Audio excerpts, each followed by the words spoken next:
할렐루야, 정혜교신 용원 목사입니다. 오늘 성경 말씀 창세기 17장 보겠습니다. 17장입니다. 아브라함이 99세 때 여호와께서 아브라함에게 나타나서 그에게 이르시되 나는 전능한 하나님이라. 너는 내 앞에서 행하여 완전하라. 내가 내 언약을 나와 너 사이에 두어 너를 크게 번성하게 하리라 하시니 아브라함이 엎드렸더니 하나님이 또 그에게 말씀하여 이르시되 보라, 내 언약이 너와 함께 있으니 너는 여러 민족의 아버지가 될지라. 이제 후로는 내 이름을 아브라함이라 하지 아니하고 아브라함이라 하리니 이는 내가 너를 여러 민족의 아버지가 되게 함이니라. 내가 너를 심히 번성하게 하리니 내가 내게서 민족들이 나게 하며 왕들이 내게로부터 나오리라. 내가 내 언약을 나와 너 및 내 대대 후손 사이에 세워서 영원한 언약을 삼고 너와 내 후손의 하나님이 되리라.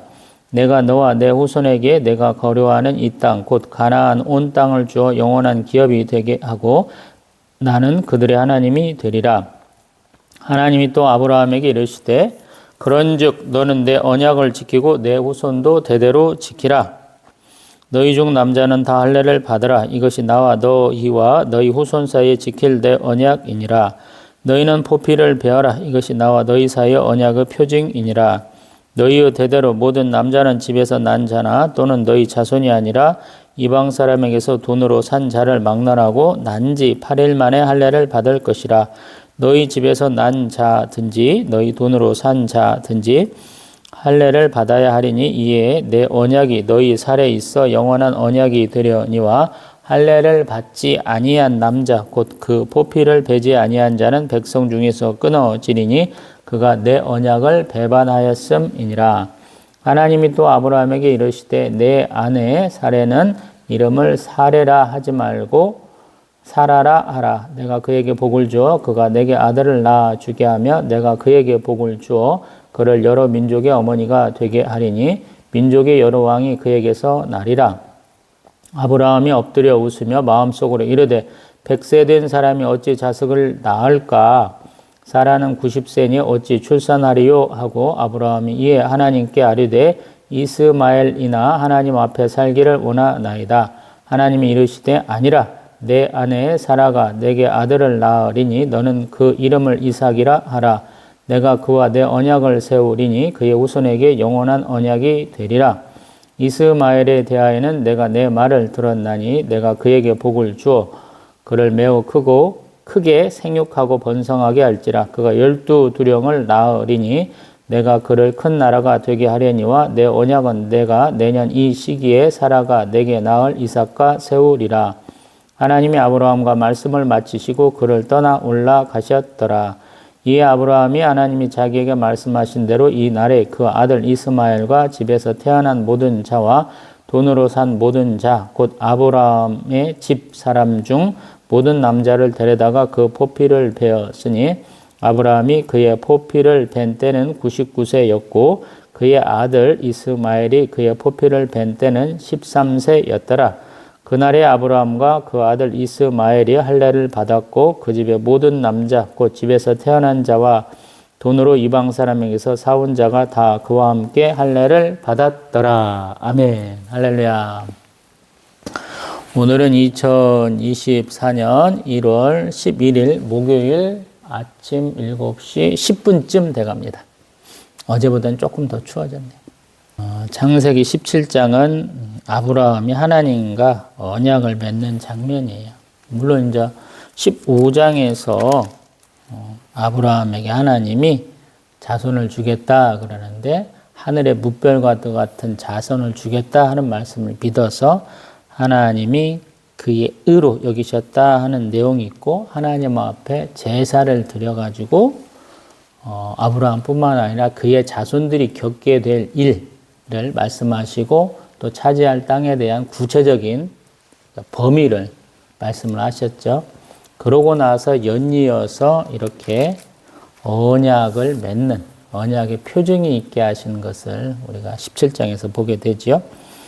또 그러면서 하나님이 또 한 번만 오신 것이 아니고 18장에 넘어가면 한 번 더 말씀하셔요. 그래서 성경에서 가만히 보면 하나님 참 반복해서 말씀하신다. 은혜를 주시는데 한 번 주시는 게 아니고 연속해서 주신다 하는 것을 깨닫게 돼요. 그래서 우리가 기도할 때도 가만히 보면 이제 성경에도 많이 나옵니다만은 하나님 한 번 더 보여주세요 하는 경우가 있잖아요. 우리 삼손의 경우도 우리 삼손의 어머니가 먼저 여호와의 사자를 만났는데 그럼 한 번 더 나에게도 한번 보여주세요. 그래서 아버지까지 만나는 장면이 있잖아요. 우리 제가 좋아하는 기도원 사사는 대개 표징을 한 번만으로 안 해요. 또 한 번 더 보여주세요. 그럼 하나님이 또 시험을 한 번 더 하시는 이런 현상이 자꾸 반복이 되죠. 하나님은 이렇게 왜 반복적으로 말씀하실까요? 라는 거예요. 그게 좀 특이하죠. 왜냐하면 우리 이스마엘을 얻은 다음에 지금 한참 후잖아요. 85세에 우리 이스마엘을 얻게 되는 것 같잖아요. 그러고 나서 또 한 10년쯤 가가지고 10년이 좀 더 됐죠. 그 세월을 지나서 다시 두 번 연속으로 뭐 하나에 두 번쯤 더 말씀하시는 것 같은 일을 우리가 보게 되거든요. 그래서 하나님을 우리 피조물로서 하나님을 바라볼 때 조금 당혹스러울 때가 많아요. 왜냐하면 하나님이 정기적으로 찾아오시면 참 좋겠잖아요. 근데 하나님은 어떤 시기는 이렇게 그냥 뚝 튀시고 어떤 때는 또 급하게 여러 차례 방문하시고 그래요.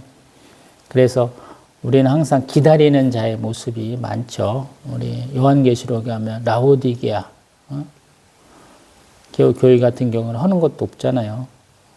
맨날 혼날질만 하고 칭찬 한마디가 없는데 밖에서 두드리는 소리만 잘 듣고 문을 열면 하나님 먹고 마시는 영광 주시겠다 그래. 그래서 하나님의 은혜는 참 우리가 재단할 수 없을 만큼 무한한 거예요. 높고 넓고 깊어요. 오늘도 그런 장면을 좀 보게 됩니다. 17장 1절에서는 벌써 99세가 되었다 그래요. 86세에 우리 이스마엘을 얻고 한 13년 정도 지났다 그러죠. 원래 시작하는 해를 쉬니까 뭐 한 12년 정도 지날 수도 있어요. 이게 이스라엘의 시간 개념은 시작하는 때도 쉬고 끝날 때도 쉬고 그래서 만으로 계산하면 뭐 거의 맞을 정도예요. 하나님은 자신을 무엇이라 얘기하시냐면 전능한 하나님이다 라고 말씀해요. 전능한 하나님. 조금 아이러니컬하잖아요. 어떤 면에서는 가만히 보면 왜 아이러니컬하냐? 하나님이 약속하셨잖아요. 근데 약속의 시간이 우리의 어떤 생각의 범위, 인내의 한계를 그냥 확 벗어나 버리잖아요. 75세에 가나안 땅에 왔는데 10년을 기다려도 안 되니까 우리 사례는 내 여종한테 들어가서 자녀를 얻으면 내가 그 자녀를 내 아들처럼 잘 키워볼게요 이러잖아요. 근데 하갈이 너무 이렇게 우리 잠언서에서 얘기하는 것처럼 도가 지나쳐가지고 자기가 주인 행세하다가 여주인 행세하다가 쫓겨나잖아요. 그럼에도 불구하고 하나님 고향 땅으로 돌아가는 그 하갈을 불러 세우셔서 다시 가라라고 말씀하시잖아요. 그리고 또 집 나갔다가 다시 쫓겨났다가 다시 온 우리 하갈을 잘 받아들인 것 같잖아요. 잘 데리고 살아요. 참 특이해요. 그래서 저는 아브라함을 굉장히 포용력이 있는 사람, 잘 감싸주는 사람이라고 생각을 해요. 뭔 말하면 끄덕끄덕끄덕, 뭔 말하면 끄덕끄덕끄덕. 내 의견은 많이 줄이고 상대방의 그 말들을 잘 들어주는 사람으로 제가 생각을 합니다.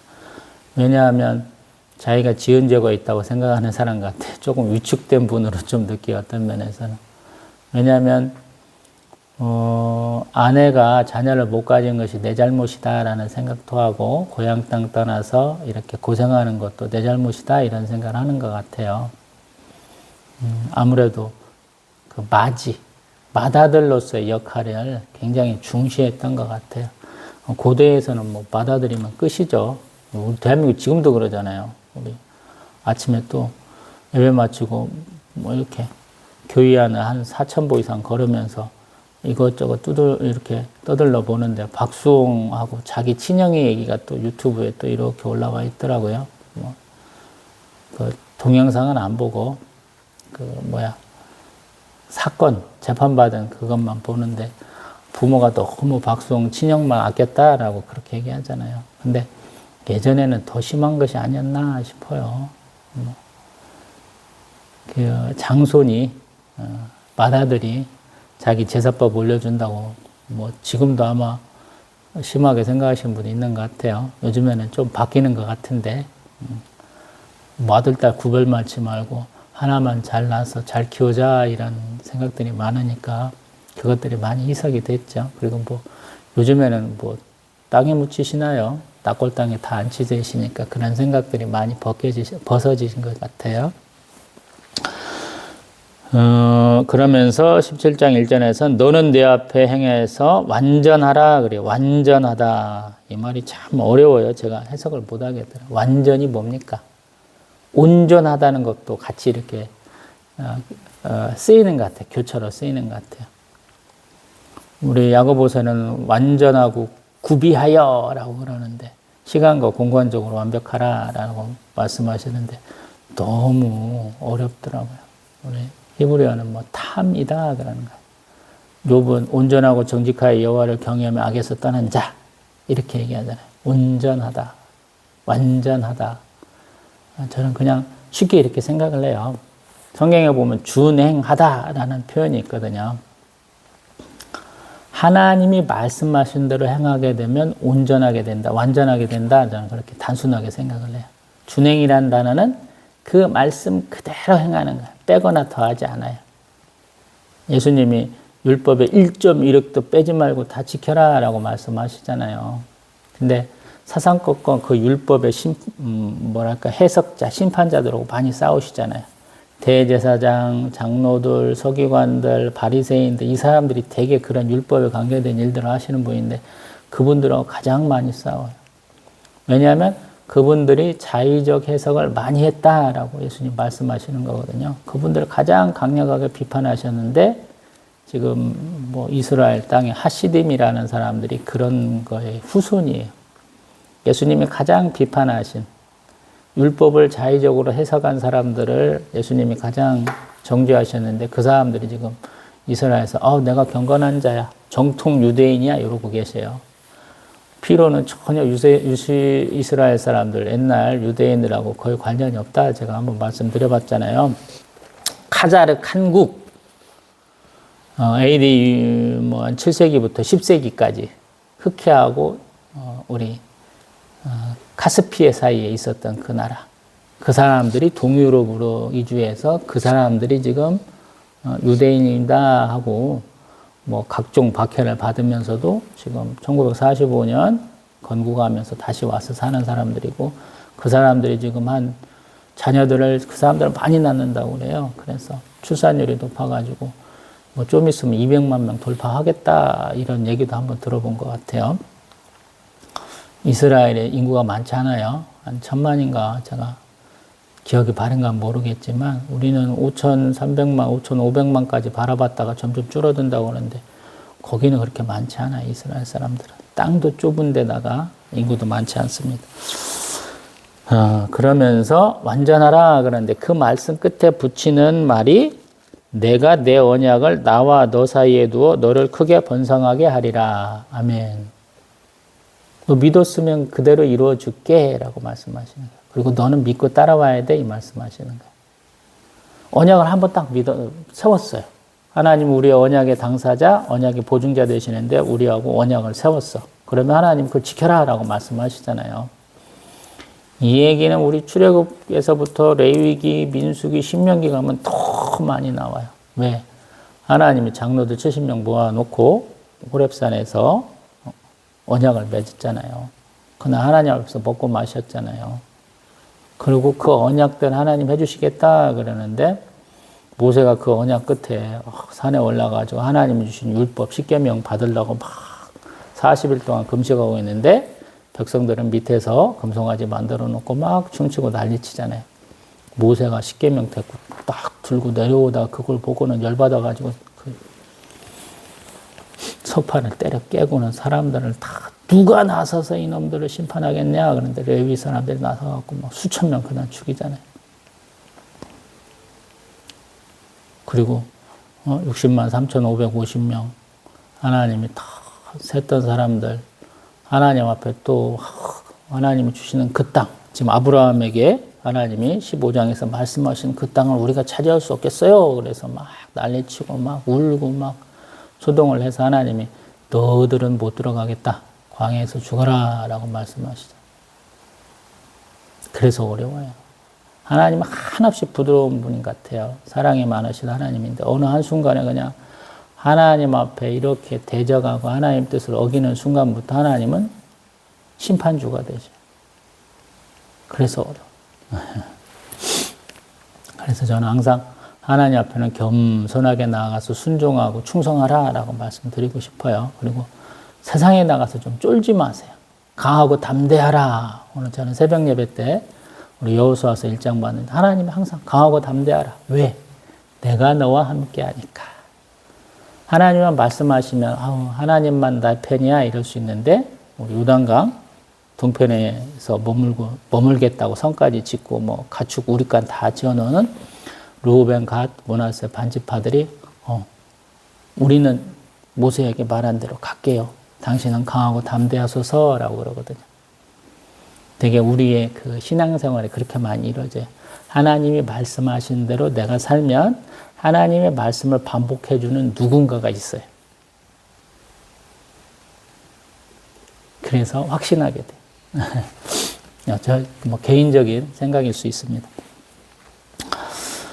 하나님은 언약을 잘 지켜라 라고 말씀하셨고 또 4절에 뭐라고 하셨냐면 너는 여러 민족의 아버지가 되겠다라고 말씀하셔요. 그리고 이름을 바꿔줘요. 아브라함에서 아브라함. 아브라함은 뭐 우리 찬송받을 사람, 또 우리 이제 아브라함은 많은 무리의 아버지. 그러니까 어느 정도 이해가 가죠. 우리 전쟁에서 승리했잖아. 영광의 영웅이 되는 아브라함이었다면 이제 아브라함, 많은 무리의 아버지가 되게 하시겠다. 또 우리 15절에 가면 사레는 뭐 지배적인 우세한 뭐 이런 뜻인데 사라는 왕후 귀부인의 뜻한다라는 거예요. 격상이 되는 거죠. 사레에서 사라로. 또 아브라함의 꿈도 하나님이 이뤄주시는 거죠. 처음에는 이름 없는 사람이죠. 우리 해필이면 우리 바벨탑 사건 때도 보면 우리가 이 땅에 이 탑과 이 성을 쌓아서 우리 이름을 내고 또 흩어짐을 면하자 그러잖아요.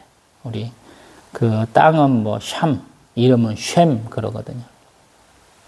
그 언어 유희가 히브리어는 제법 많아요. 우리는 한국말로 보니까 그러는데 이 성경의 저자는 우리의 그 뭐랄까 조그마한 이득을 위해서 우리의 어떤 바보 같은 생각을 통해서 하나님의 뜻을 거스르는 장면을 조롱하듯이 언어 유희가 굉장히 많습니다. 그래서 참 사람은 이렇구나라고 깨닫게 돼요. 그 다음 6절에 보면 번성하게 하는데 심히 번성하게 하신다 그래요. 제가 지난 동영상에는 하나님이 기도에 응답하시는데 늦어지면 더 풍성하게, 더 정확하게 응답하신다 이런 표현을 써봤어요.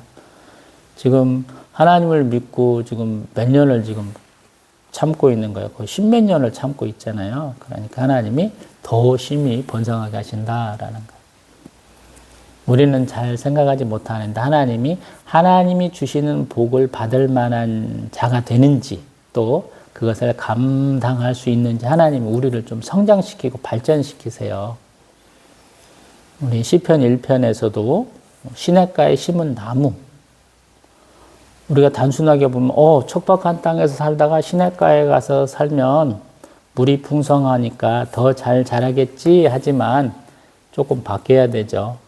우리가 식물을 잘 못 키시는 분들 이파리 넓은 것들이나 꽃 피는 것들 잘 못 키시는 분들 가만히 보면 이 물주기를 못해요. 제가 이렇게 꽃장사를 몇 년 했잖아요.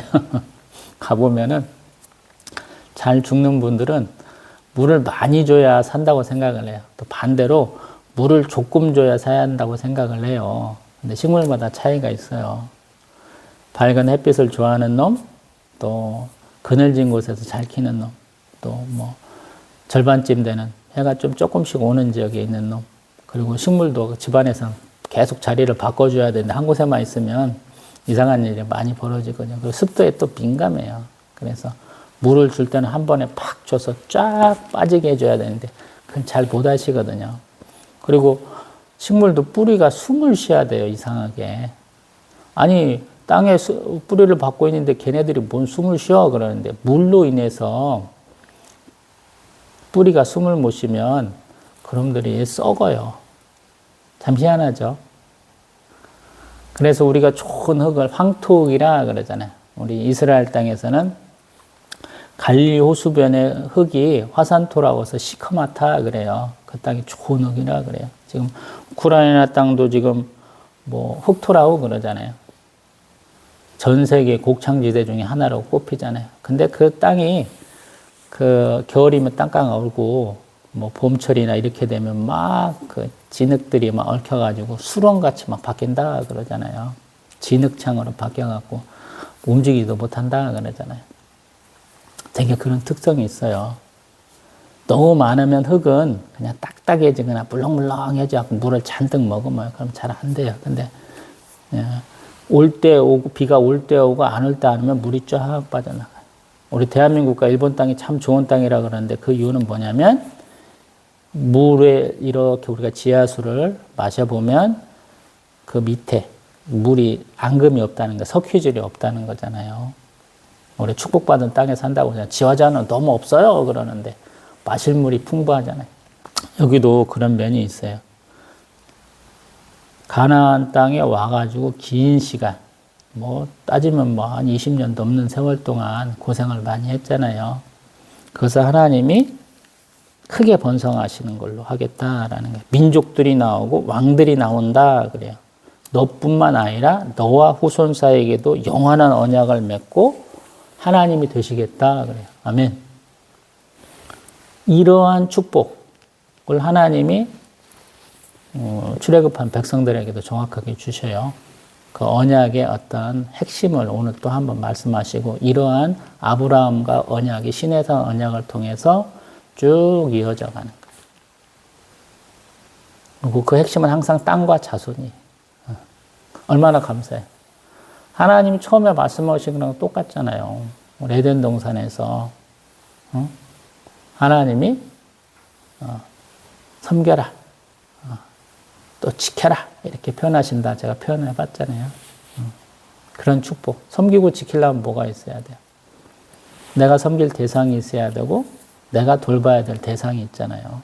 하나님 그걸 말씀하시는 거잖아요. 지금도 마찬가지. 하나님이 아브라함에게 허락한 땅과 자손의 축복이 쭉 이어져 가잖아요.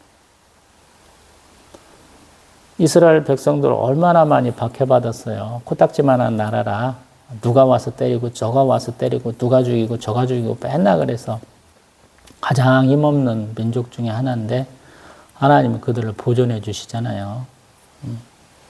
많은 나라에 흩어져 살고 강대한 나라에서 이렇게 힘께나 쓰는 민족이 되고 또 강대국 옆에 있는데도 불구하고 지금도 잘 살고 있고요.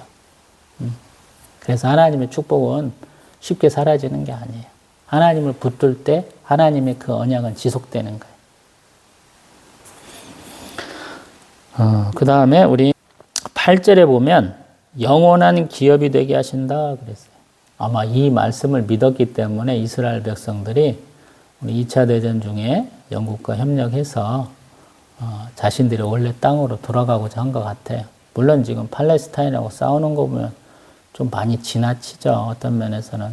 그 땅에 오랫동안 살았던 사람들한테 나가 내 땅이야. 그래서 문제가 많죠.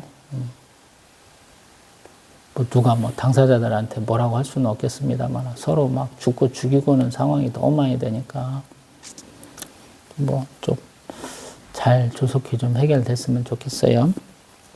그 다음에 9절로 보면 언약을 이렇게 세울 때는 항상 그냥 세우는 게 아니에요.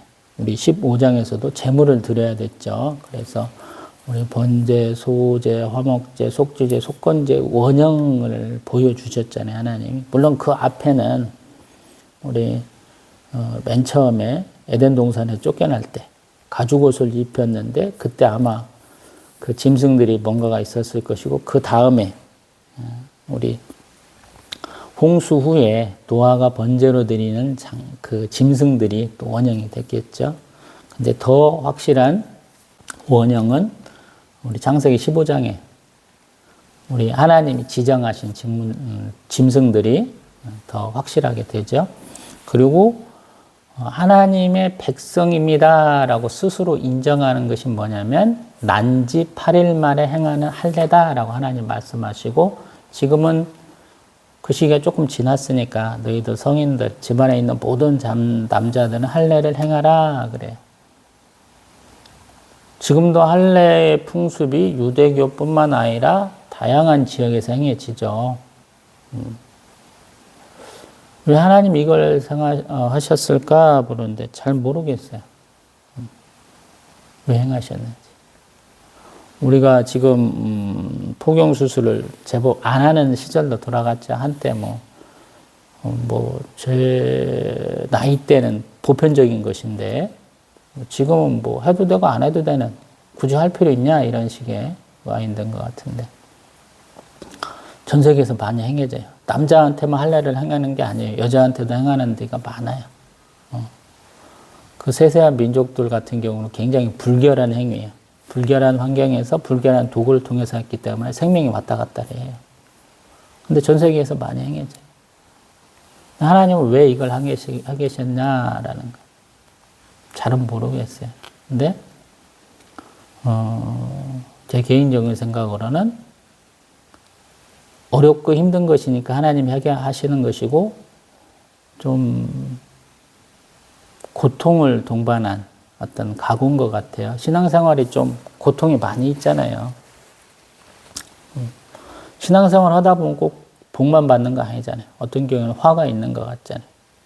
하나님 복과 화를 같이 주시는 하나님이거든요. 근데 그것들을 가만히 보면 하나님이 하나님 앞으로 나오게 하시는 하나님이 뜻대로 행하시는 하나님이 도구로서 쓰시는 것 같거든요. 하나님 때릴 때 죽도록 때리시지는 않는다. 에스겔서에 나오는 내용이잖아요. 그리고 하나님은 그러한 시련을 통해서 우리가 성장하게 하시잖아요. 우리는 시련이고 고통이고 환난이고 죽음이고 그런데 하나님 그걸 뛰어넘게 하셔요. 전능하신 하나님이기 때문에. 하나님은 결국에는 우리가 지금 만들어가고 있는 이 세상을 새롭게 하시겠다라고 말씀하시거든요. 새하늘과 새 땅을 얘기하셔요. 그러면 그곳에 갈 수 있는 사람은 누구겠느냐라고 그러한 선별 과정이 있는 것이죠. 그래서 흰 옷 입은 사람 계시록에 가면 그런 분들이 있는 거예요. 짐승의 낙인이 아니고 하나님의 임 박은 사람. 예수 그리스도의 제대된 사람들을 이렇게 특별하게 이렇게 추리고 계시는 과정인지 모르겠어요. 그러면서 우리 17장. 하나님이 말씀하시는데 내가 납득할 수 없는 것이다 라는 거. 왜? 지금 얘기를 하잖아요. 17절에서 뭐라고 하냐면 나는 100세, 사라는 90세 이렇게 얘기해요. 10살 차이 나요. 아브라함하고 사라하고. 근데 여자가 90세에 출산할 수 있어요? 이런 굉장히 합리적인 의심을 하고 있다라는 거예요. 이건 한편으로 보면 저는 그냥 만족해요라는 거예요. 하갈이라는 여인을 통해서 이스마엘을 얻었으니까 만족합니다 이런 그것이 있어요. 하나님이 행하시는데 그렇게까지 하실 수 있겠어요? 라는 거예요. 내가 굉장히 사랑한 여인이고 나의 어떤 삶을 온전히 동반자로서 살아왔는데 가능하겠습니까? 이런 것이거든요. 근데 하나님은 아니야. 내 몸에서 난 자. 이름도 내가 미리 줄게. 이삭이라고 말씀하셔요. 이삭 그러면 우리가 웃음이라는 뜻인데 좋은 뜻으로만 주신 건 아니에요. 그냥 허탈해서 나오는 하나님 말씀하시는데 이것도 언제나 이루어질지 모르겠다 이런 생각인 것 같아요. 사실은 하나님 한 십몇 년 지나가지고 말씀하시는데 다 늙은 우리 늙은 마누라를 통해서 얻게 하신다 이런 생각을 하게 되는 것이죠. 근데 하나님은 말씀하셔요. 되게 하겠다. 그리고 또 하나 걱정. 우리 자녀들 키워보면 아시잖아요. 저도 늦둥이 아들이잖아요. 제 아들내미. 말도 느려요. 잘 못 키워가지고 사람들하고 좀 이렇게 눈도 잘 안 마주치고 겁먹던 아들이에요. 아들내미 사람들 좀 눈도 좀 잘 마주치라고 제가 하나로마트가 근처에 있는데 거기를 엄청 많이 데리고 갔어요. 아들 좋아하는 초콜릿 사주려고. 그거 하나 아들내미 아빠랑 가서 얻어먹는 재미로 자꾸 마트 다니면서 수많은 사람들 틈에 있다 보니까 점점 밝아져 가더라고요. 마찬가지일 거라는 거예요. 우리 아브라함도. 어찌 됐든 자기 몸에서 난 아들 이스마엘 얼마나 귀엽겠어요. 하나님이 그 자녀가 아니야 라고 말하니까 걱정이 되잖아요. 내가 그렇게 사랑하고 내가 그렇게 좋아했는데 이 아들이 또 다른 아들로 인해서 상처를 받겠구나 이 생각을 할 거라는 거예요. 제가 그리는 아브라함은 굉장히 다정다감하고 굉장히 온순하고 한편으로는 주눅 들어있는 사람이고 막 이래요. 물론 아닐 수도 있어요. 자기가 길려온 병사 318명 데리고 동역자들과 같이 가서 북방왕들 다 때려잡고 오잖아요. 소돔왕이 한 마리 듣고 그냥 네가 뭔데 하면서 화를 퍽 내면서 네 거는 아무것도 손도 건지지 않으니까 그대로 갖고 가! 이렇게 말하는 그 사람인데 한편으로는 굉장히 가까운 사람들한테는 그냥 자란이라고 정신이 없는 사람이라 걱정 많이 하니까 하나님 말씀하시잖아. 걱정 마. 이스마엘도 12두령에 12민족의 두령이 하게 줄게. 12두령을 다 해줄게. 말씀하시잖아요. 얼마나 감사해요. 너에게 복을 주겠다 그래서 자기와 관계된 주변 사람들은 복을 주시는 거잖아요. 자기의 첩 하갈에게도 복 주시고 자기 조카 롯에게도 하나님 복 주신다 그러잖아요. 나중에 그 얘기 또 나오잖아요. 그래서 그 모든 일을 행해야 되는데 99세에 할례를 행하고 또 이스마엘은 13세에 할례를 행했다 그래요. 할렐루야. 아멘. 이게 대부분 그래요. 내가 생각하는 것과 맞지 않은 일을 하나님이 말씀하실 때 우리가 받아들이기 힘들어해요. 제가 그래서 항상 하나님 앞에 맨날 찡얼댄다. 네 얘기만 맨날 한다. 일방적인 통보만 한다. 제가 그런 얘기를 많이 하거든요. 하나님 그렇게 역사하셔요. 우리 자기가 생각한 것을 뛰어넘도록 하나님이 말씀하신다라는 것. 그리고 그것에 순종해서 나갈 때 하나님의 말씀, 하나님의 언약이 온전히 이루어진다라고 그런 생각이 들어요. 아마 전적인 충성을 한 것 같아요. 하나님이 아까 우리 말씀드린 것처럼 17장 1절 너는 내 앞에서 행하여 완전하라. 아멘. 완전하게 행했기 때문에 큰 복을 받는 것 같아요. 물론 우리가 생각하는 것만큼 시간이 짧지는 않았어요. 굉장히 긴 시간이지만 그럼에도 불구하고 굉장히 풍성하게 받은 것 같아요. 아브라함의 자손이다 그러잖아요. 아브라함을 아버지다 부르잖아요. 이스라엘 백성은. 대단한 거죠. 예수님하고 이스라엘 백성들 싸울 때도 보면 아브라함이 우리 아버지야 이렇게 얘기하잖아요. 그렇게 영향력 있으셨던 분이에요. 저는 많이 실패하고 있지만 혹시 이 동영상 보시는 분들은 하나님 앞에 완전하게 행하시는 분들 되기를 소망합니다. 아멘. 다음에는 하나님이 똑같은 약속을 또 한 번 주시는 장면. 우리 18장 또 아브라함과 관계된 자를 하나님 온전히 축복하시는 장면도 연달아서 있지요. 그 부분들을 계속해서 보겠습니다. 할렐루야.